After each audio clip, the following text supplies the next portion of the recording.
رمضان الذي أنزل فيه القرآن هدى للناس وبينات من الهدى والفرقان فمن شهد منكم الشهر فليصمه ومن كان مريضا أو على سفر فعدة من أيام أخر يريد الله بكم اليسر ولا يريد بكم العسر ولتكملوا العدة ولتكبروا الله على ما هداكم ولعلكم تشكرون.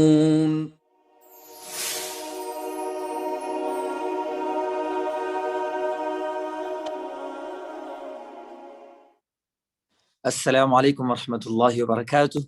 Welcome back to another session of Iftar with Madina, right before the Iftar time, breaking our fast with Madina Institute. And today our theme is justice. And justice is, if I want to say another name for our religion, for Islam, the name is justice. And today we have amazing guests. So we have two young guests joining us from Houston. They're the students of Sister Basma, Ismail and Danish. And we also have a very special guest, and we cannot thank him enough for Brother Zach for joining us. And he will be talking, Sister Hadi, our coordinator, will introduce him, and then he will talk about the condition of Muslims in China. So let's begin the program with the recitation of the Book of Allah subhanahu wa ta'ala. So I'd like to request Ismail to turn on your video and start your recitation. أعوذ بالله من الشيطان الرجيم. بسم الله الرحمن الرحيم. والتين والزيتون وطور سينين وهذا البلد الأمين لقد خلقنا الإنسان في أحسن تقويم ثم رددناه أسفل سافلين إلا الذين آمنوا وعملوا الصالحات فلهم أجر غير ممنون فما يكذبك بعد بالدين أليس الله بأحكم الحاكمين صدق الله العظيم.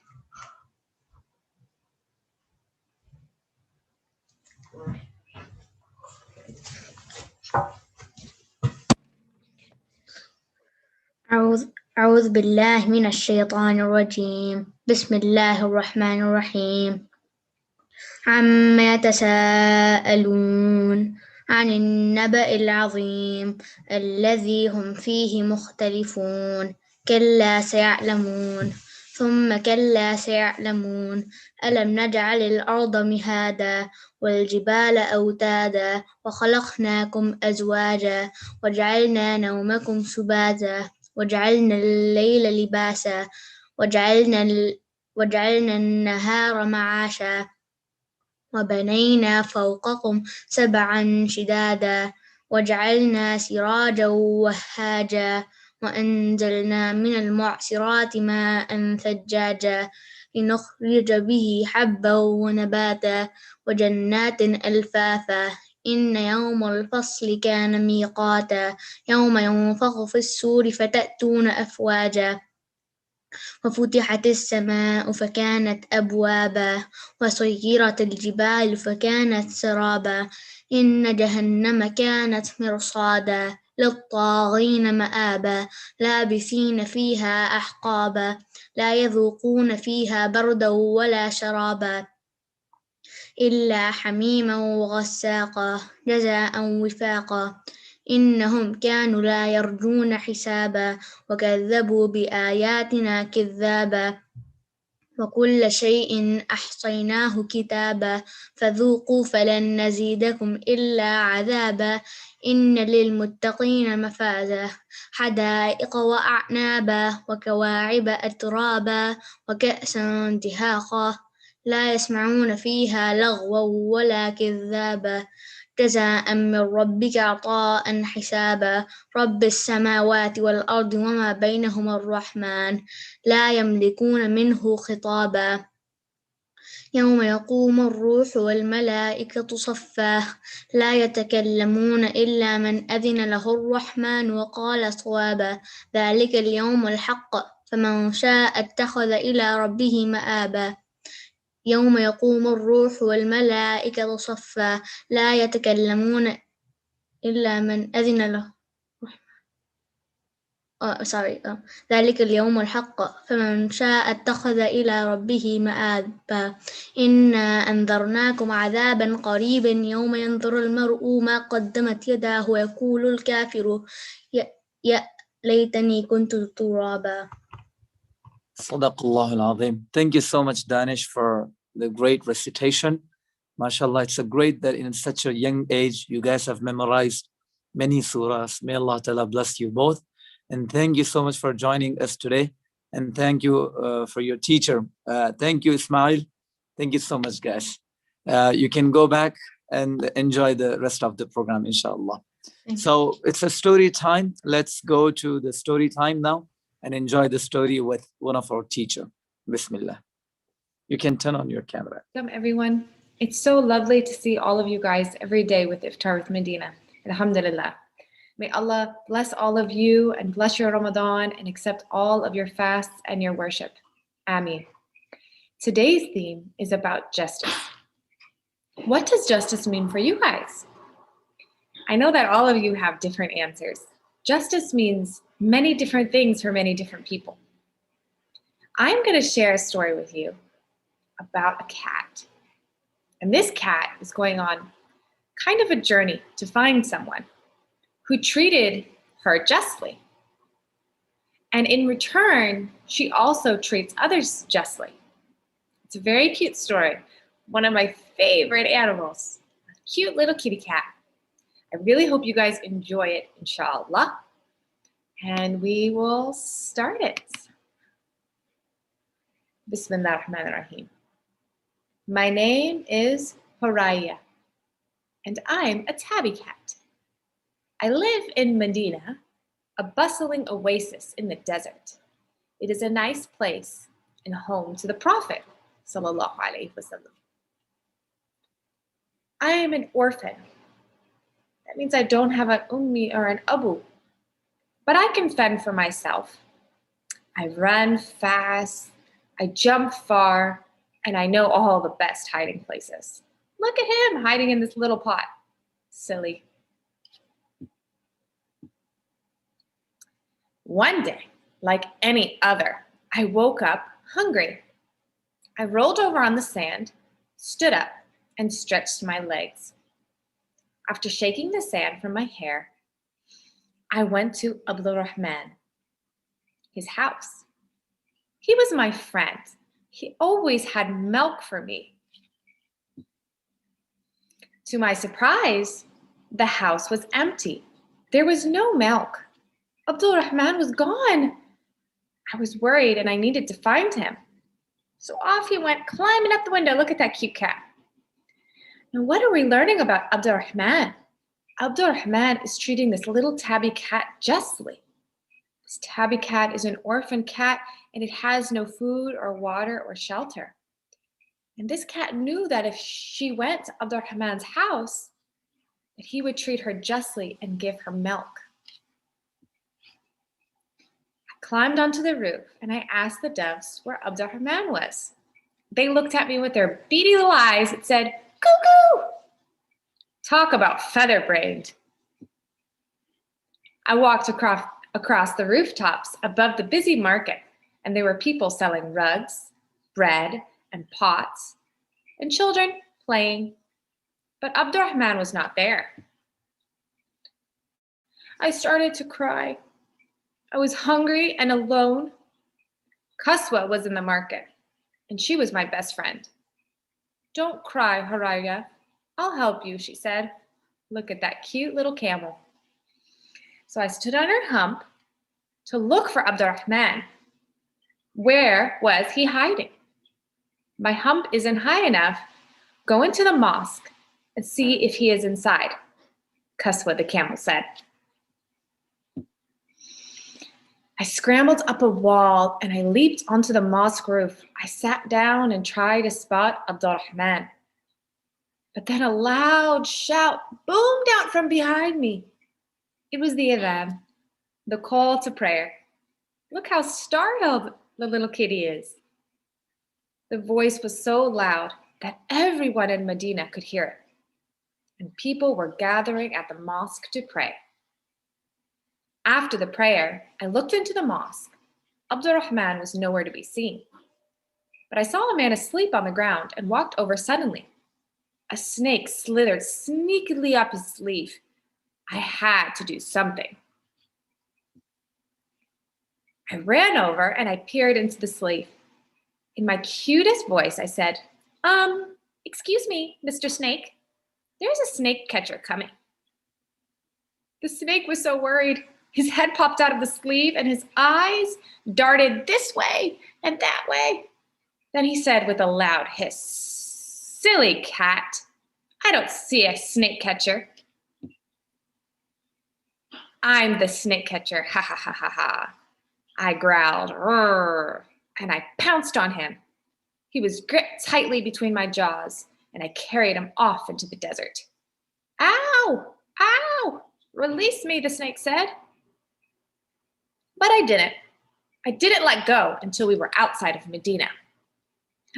Look at how amazing and just this cat is being.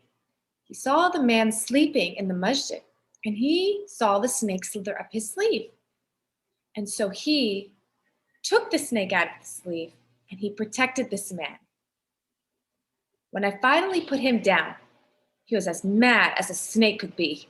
The moment he saw his chance, he lunged towards me with his fangs out. Arr!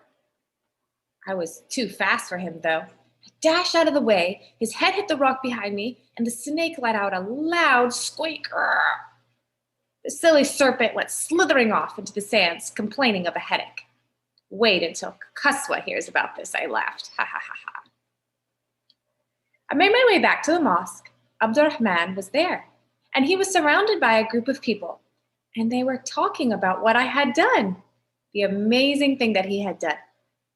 A man from the group picked me up and he petted me, and he shouted, "Hooray for Huraira and his Abu." At last, I had an Abu, Huraira thought.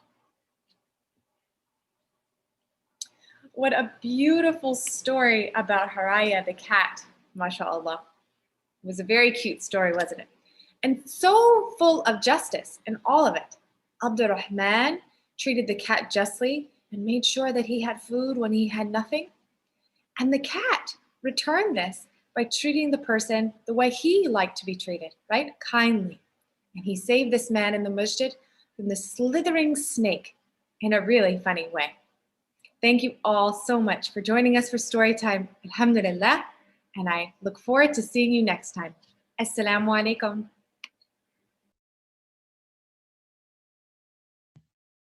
Assalamu alaikum warahmatullahi, everyone. Thank you so much for that beautiful recitation, introduction, and story time.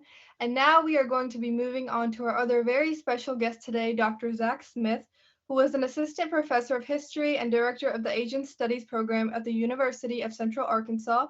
He earned his PhD at the University of North Carolina at Chapel Hill in 2015, and his research explores citizenship, education, and nationalism in 20th century China and the Pacific world. At UCA, he teaches courses on a broad variety of issues related to Asia, including the global history of student protest, revolution and memory in modern China, post-war Japan through film, and East Asian gender history. And today he is going to be talking to us about a very important topic that we should all be informed about. And thank you so much for being here, and let's all give our undivided attention to Dr. Zach Smith. Thank you so much, Hadia, and thank you to Imam Nawaz for welcoming me to this space. I'm really thankful to be able to share my time with you and to talk to you about a really important issue. I'm going to share my screen. I should say that all the material that I'm going to share with you today is based on my experience as a historian of modern China. I've spent a good chunk of my adult life living and working in China, And though I've not been fortunate enough to travel to the area that I'm going to be talking about today, Xinjiang, I have spent a fair amount of time in Tibet, and a lot of the information that I'm sharing with you today is sort of reflective of my experiences there as well. So in many ways, modern China can really kind of trace its history to 1949, when the Chinese Communist Party founded a brand new state, the People's Republic of China. And if you were to look to the Constitution of the People's Republic of China, you would see an Article 36 provision, which says, citizens of the People's Republic of China enjoy freedom of religious belief, and that no state organ, public organization, or individual may compel citizens to believe in or not believe in any religion.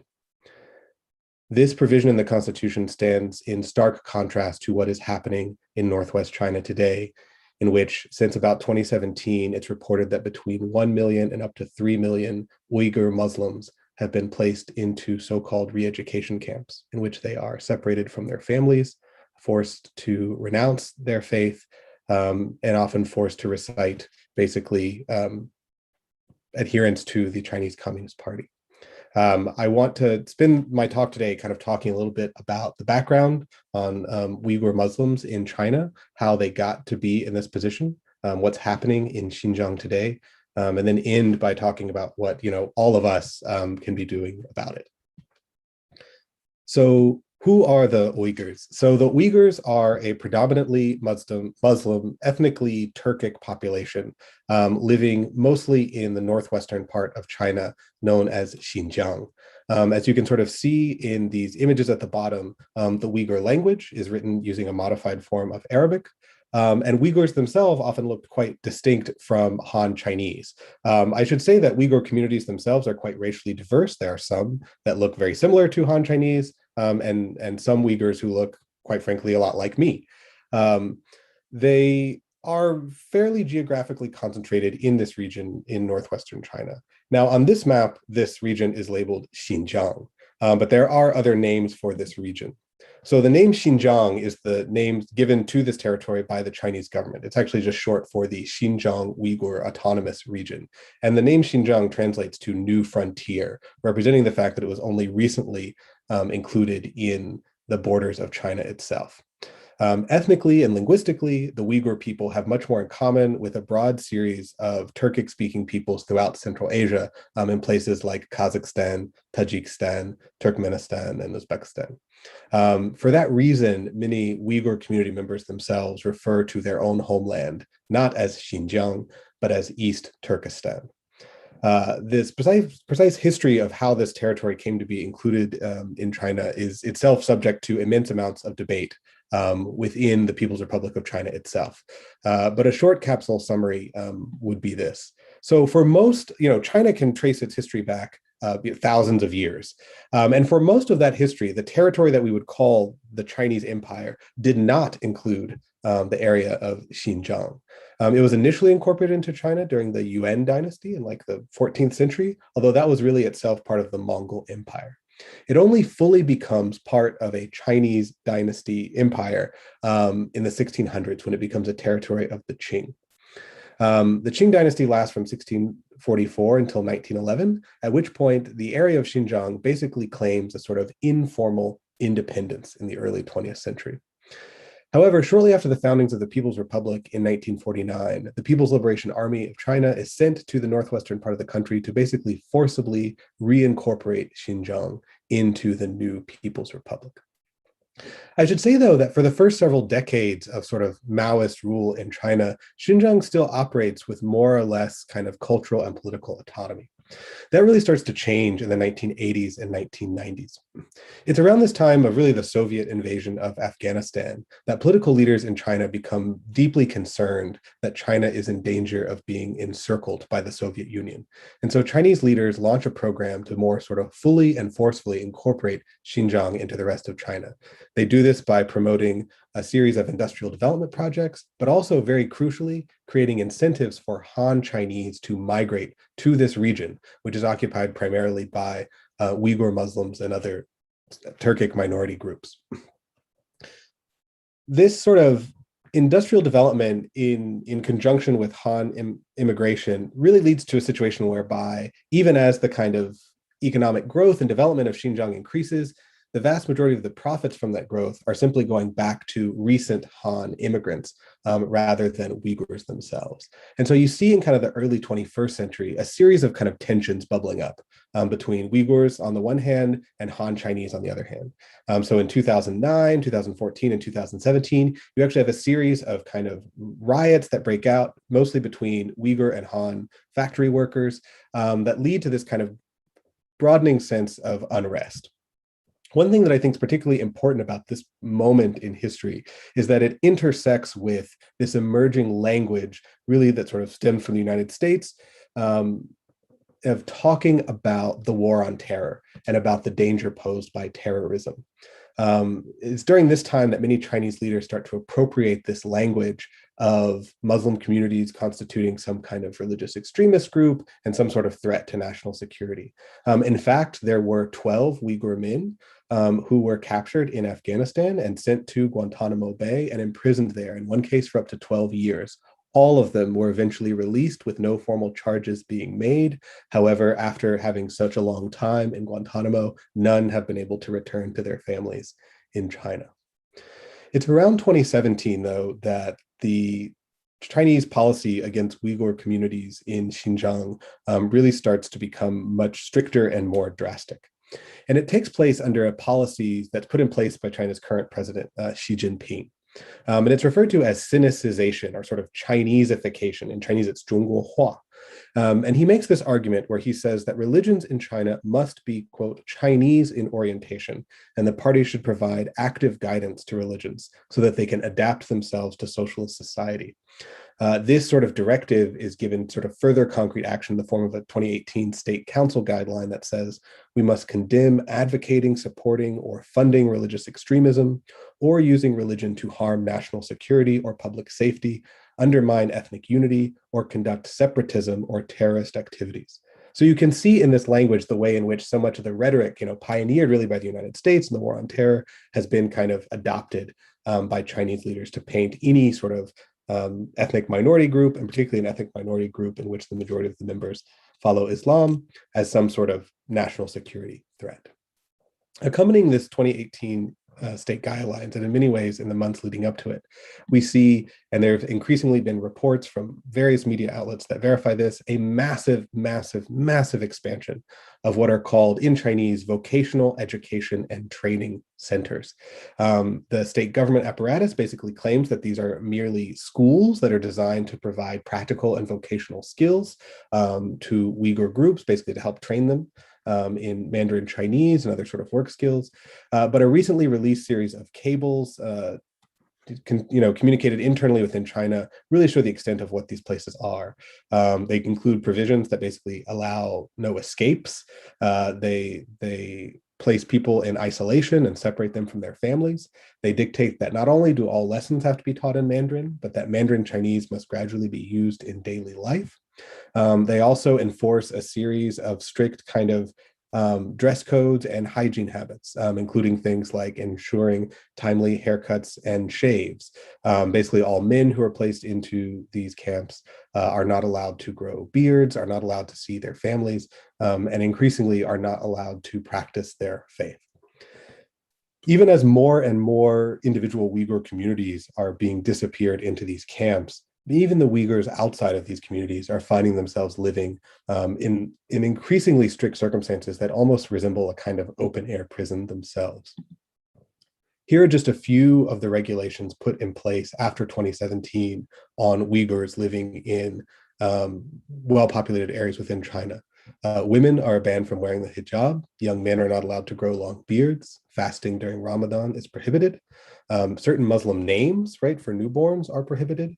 This one, I think, really speaks to kind of what is happening. Youth under 18 are not allowed in mosques during sermons, and parents are not allowed to homeschool their children. They must send their children to public schools, where, of course, the only instruction that's available is not in the Uyghur language, but is in Mandarin Chinese. All of the Qurans that are printed have to be approved by the state, which is to say that the text within the Quran is altered to include text that basically promotes PRC, that's to say the People's Republic of China's ideas. And increasingly, as more and more families are affected by these mass detentions in which, in some cases, one or both parents are taken away into these camps, the children are then taken into state-run kindergartens and orphanages, and in many cases are not able to see their families for years at a time. It's really this combination of policies, not only sort of targeting specific people and placing them in camps, but really seeking to fully eradicate cultural practices, forms of dress, forms of being, forms of living in the world that have caused many international observers to point to these policies taken in their collective as a form of cultural genocide.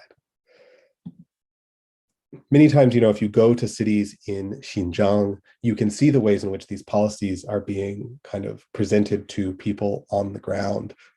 These series of murals come from the city of Kashgar, which is one of the largest cities in Xinjiang, right on the border, the western border of China.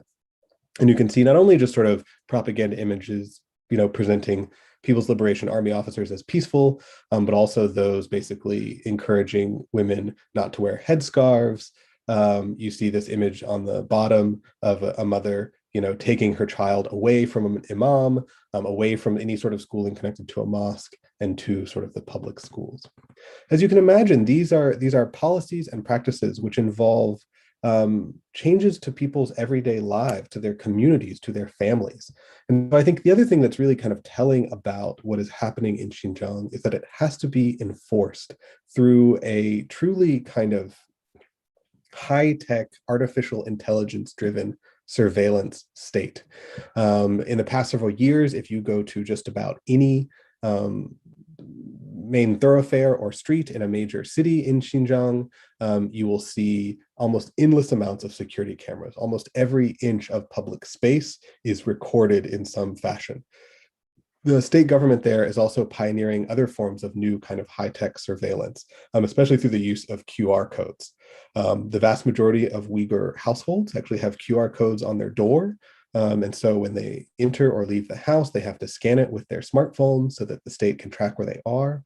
After one particular incident in which a Uyghur separatist attacked a Han Chinese person with a knife, now all knives sold in well-populated areas like Urumqi are also encoded with a QR code that allows the state to track exactly where that knife is at any given time. We are seeing a moment in which the Chinese state is building basically a complete database of all Uyghur members in this part of the country, tracking their movements, where they go, what they do, and in some cases, even sending Han Chinese to live in the same houses as Uyghur families, and in some cases, even share beds with Uyghur family members. Most recently, there have been a new wave of reports that I think speak to just the truly devastating, not just cultural, but demographic impact that these policies are having. This is a graph that shows the sort of natural population increase in Xinjiang and Uyghur autonomous regions. And this new reporting basically suggests that the combination of family separation, in which simply families are broken apart in different camps, coupled with a program of forced birth control in which women are required to have IUDs, and other forms of sterilization are actually having a demographic impact on Uyghur populations. When you couple this with a series of kind of pro-natalist policies regarding Han Chinese populations, you see a truly kind of deliberate effort to change the demographics of Xinjiang so that there will be a greater Han Chinese population than a Uyghur population. As of today, I should say, Uyghurs still constitute a majority of the population of Xinjiang, but it is shrinking very, very rapidly. And it's quite likely that sometime in the next few years, the Han Chinese population of Xinjiang will become the majority. And so I do think it's when you sort of consider all of these policies in combination, policies that are drastically impacting Uyghur demographics, policies that are separating families and placing people into camps, policies that are really seeking in their totality to eradicate the culture. This is the largest human rights crisis targeting an ethnic minority group since World War II. This is cultural devastation on a really unimaginable scale. And so I think one of the questions we can ask is, why aren't more people doing something about this? Why isn't the world kind of speaking up? And I think that there are a couple of really complicated reasons why. One reason is because the area of Xinjiang actually plays an enormously important role in the global supply chain for everyday goods that we consume all of the time. This is especially true of raw materials. So here's a article from the New York Times that noted that recently when the US Congress tried to pass a bill against sort of Xinjiang forced labor, so many of these Uyghur populations that are placed into these camps are then required to, as part of their vocational training, participate in forced labor where they have to, work for far below kind of what would have been minimum wage or something like that. So many of these companies basically lobbied against this bill because they rely on this forced labor from Uyghur Muslims to produce goods. I've highlighted here in particular raw materials like cotton, coal, sugar, tomatoes, polysilicon, which is used in solar panels and the like. These are vitally important, and they're quite difficult to track. We have tags that tell us where garments are made. You can look at the tag on your shirt and it might say Bangladesh or Cambodia or Vietnam. But many times the cotton itself actually comes from Xinjiang. We hosted a speaker on our campus 2 days ago who suggested that in fact about 1 in 5 shirts actually contain cotton that was produced by forced labor in Xinjiang. So this is an incredibly sort of important part of the global supply chain. The global supply chain, I think, also speaks to another reason why there aren't more people speaking up about this. So Xinjiang is located, if you look at this kind of map in the bottom left, right in the middle of a gigantic multi-trillion, multi-decade-long project by the Chinese government called the Belt and Road Initiative. This is basically an attempt to kind of recreate the Silk Road by using a combination of new 21st century infrastructure to connect China to Europe. And many of the kind of pathways and pipelines most central to this infrastructure run right through Xinjiang. Not only do the sort of rail lines and other transit lines run through Xinjiang, but this program involves vast amounts of Chinese foreign direct investment into other nearby countries. So you might, in another circumstance, imagine that majority Muslim countries like Pakistan or Kazakhstan or Uzbekistan might be more eager to kind of stand up on behalf of Uyghur communities. But in fact, many of those countries, and especially their governments, are increasingly dependent on foreign direct investment from China. And then I think, of course, the final ingredient that we have to acknowledge is just the kind of ongoing global Islamophobia. I think this is actually especially acute within Asia itself. We are living in a moment now in which there are massive amounts of anti-Muslim violence, especially in South Asia under the nationalist leadership of Narendra Modi, and of course, probably most critically in the country of Myanmar, in which the Rohingya Muslim population has been subjected to a much more kind of violent and direct form of genocide for the past 3 or 4 years. The kind of forces within Myanmar that are most responsible for carrying out this genocide, the military government, the Tatmadaw, recently staged a coup in which they ousted the democratically elected leader and are now basically poised to continue carrying out policies against the Rohingya population in Myanmar with the support of the Chinese government. Of course, Islamophobia is also something that is a major crisis in the United States as well. I was speaking to some teachers who feel, hopeful that for new generations of students, this is starting to change. And while, of course, I do still see signs of hope, I'm troubled by the fact that in places like Eastern and Western Europe, in most recent democratic elections, the comparatively more Islamophobic candidate has often won those elections. And so I think there continues to be a kind of global effort to not fully acknowledge the kinds of hardships that are being faced by Muslim minority groups like the Uyghurs. So I want to leave you with kind of some practical suggestions for kind of what we all can do kind of to help bring attention to this issue and help bring justice to Uyghur Muslims living in Xinjiang. One is that you can contact Congress. I do actually think, partially because of bipartisan concerns about the Chinese government, there are real opportunities for Congress to stand up on behalf of Uyghurs. There are 2 bills right now, the Uyghur Forced Labor Prevention Act and the Uyghur Human Rights Protection Act, that are working their way through Congress and I think would benefit from additional constituent support. You can also contact brands directly. Recently, Nike actually issued a statement saying that they were going to work much more critically to divest from Xinjiang in order to avoid forced labor in their products, largely as a response to public pressure. You can also sign petitions. Particular kind of points of action right now involve boycotting the 2022 Winter Olympics, which are being hosted by Beijing, and also efforts to kind of free individual noted Uyghur activists, for example, like cultural anthropologist Rahile Dawood. We heard from her daughter on my campus a couple of days ago. There are also several really prominent sort of DC-based advocacy organizations, the Uyghur Human Rights Project and Campaign for Uyghurs, that have lots of materials about sort of action items and other campaigns that you can get involved in. And the last thing too that I would say is, and this comes to me, from being a Chinese historian, we are living in a moment in which we are also dealing in our own country with a massive spike in anti-Asian hate crimes. And I would not want bringing attention to this issue to lead to some kind of anti-China rhetoric that says that all Chinese people are bad or that China is bad.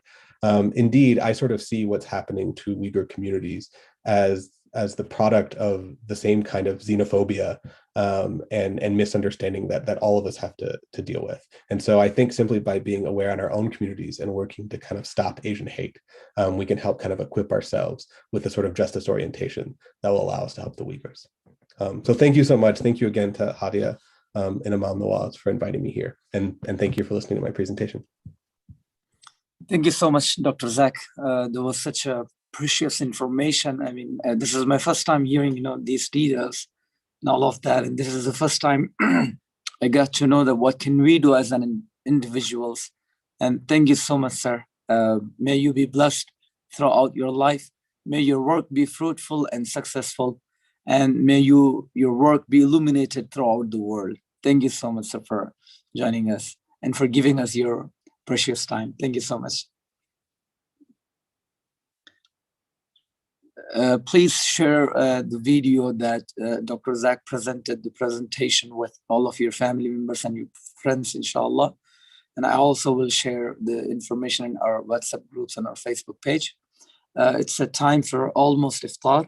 Today, the Iftar time is at 7:50 p.m.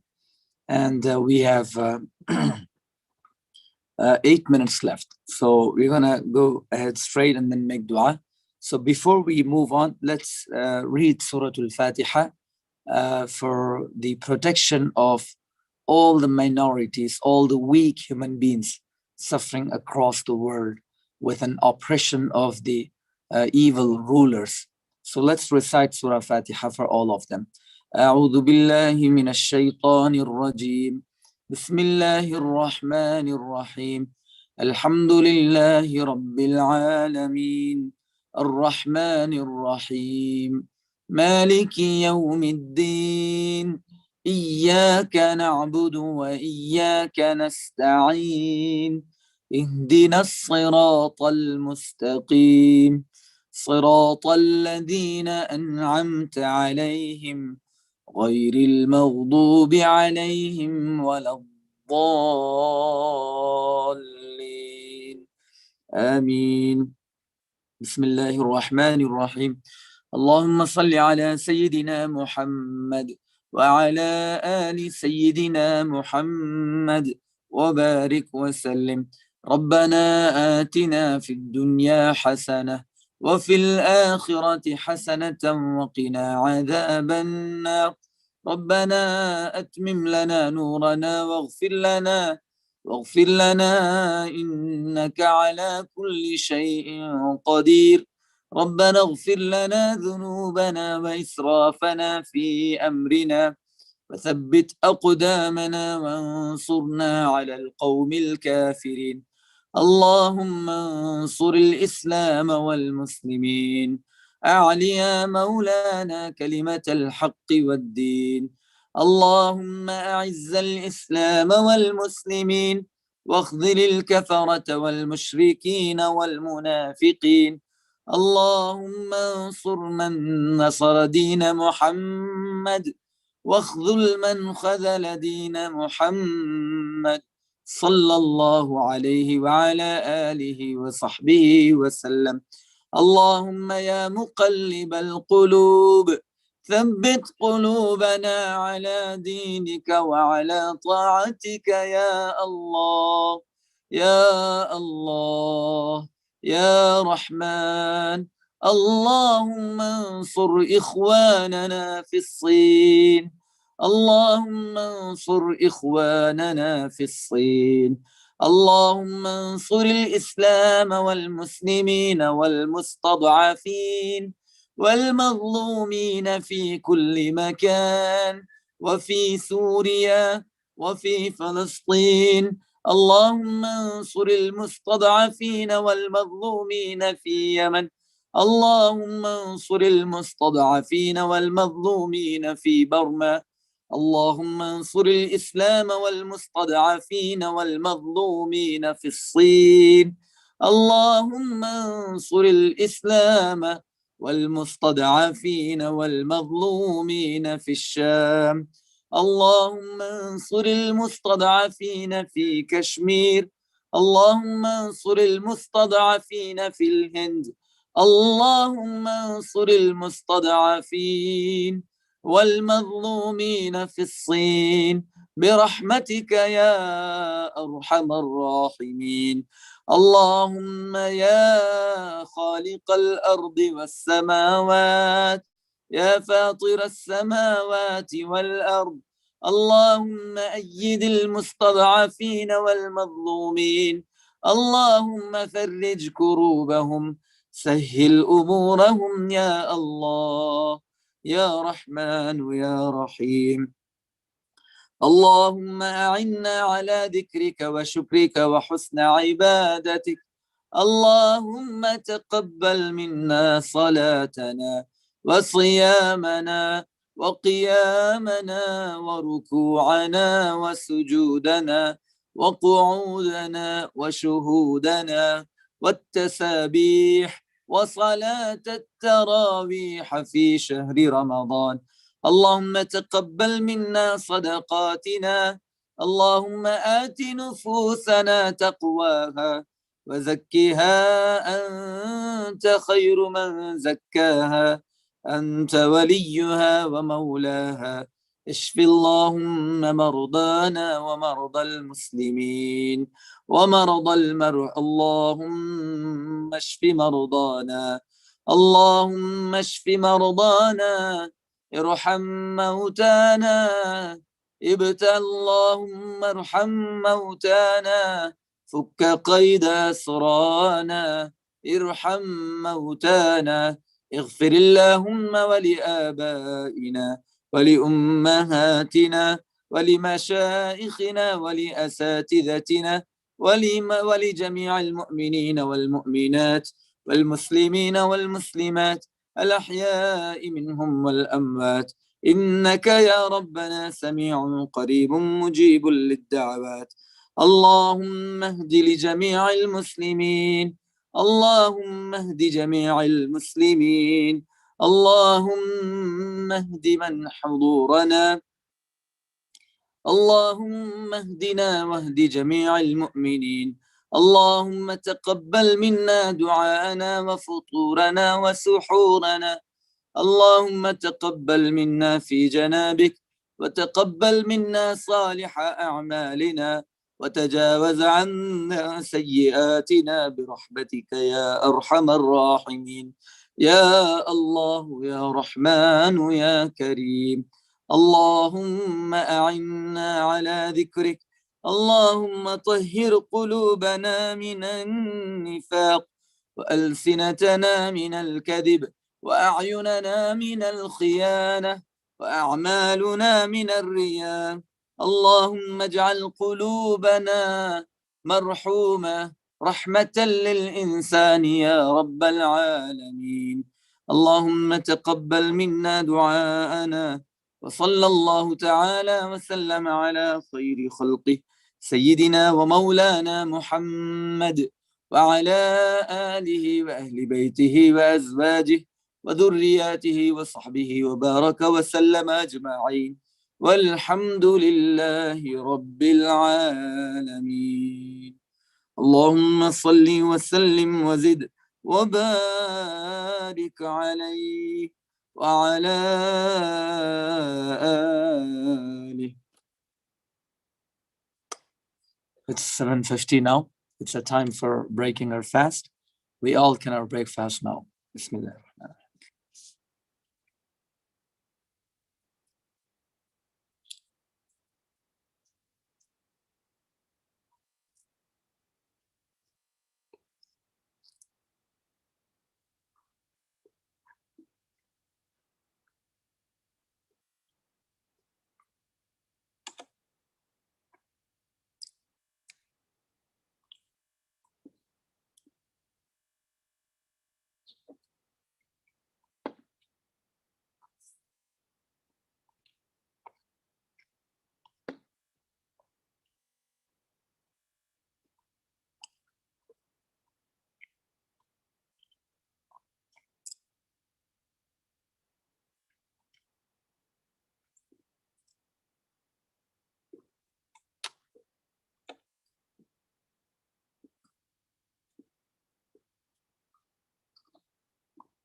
اللهم لك صمت وبك آمنت وعلى رزقك أفطرت فتقبل مني. O Allah, I fasted for you and I believe in you and I put my trust in you and I break my fast with your sustenance, and please accept our fast. Inshallah, we're going to call it that now.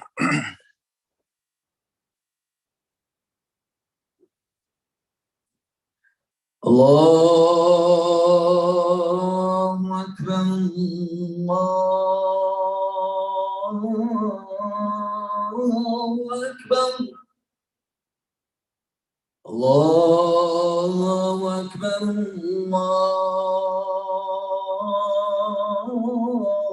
Allahu Akbar.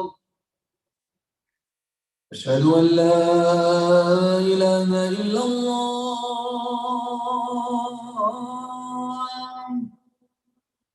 أشهد أن لا إله إلا الله.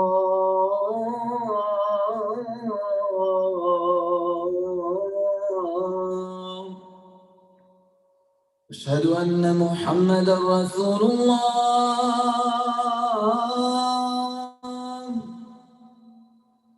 أشهد أن محمدا رسول الله. حي على الصلاة.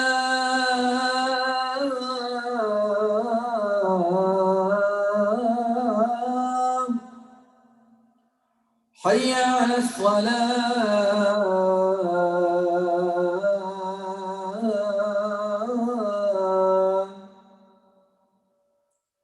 حي على الفلاح.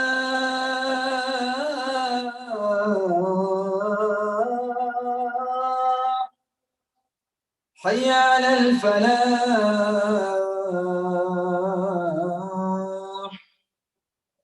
الله أكبر، الله أكبر، لا إله إلا الله.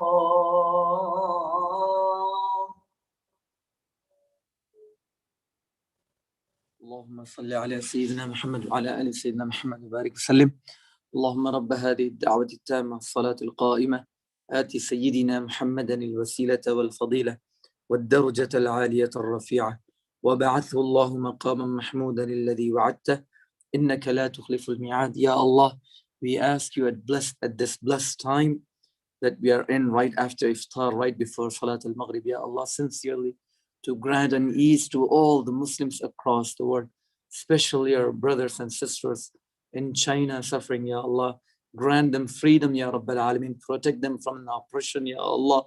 Ya Allah, give us tawfiq to serve them and do something and to raise voice against that injustice, Ya Rabbal Alameen. Ya Allah, give us strength to spread justice across the world and likewise every single corner of the world, Ya Allah. Grant an ease to all the Muslims, Ya Rabb.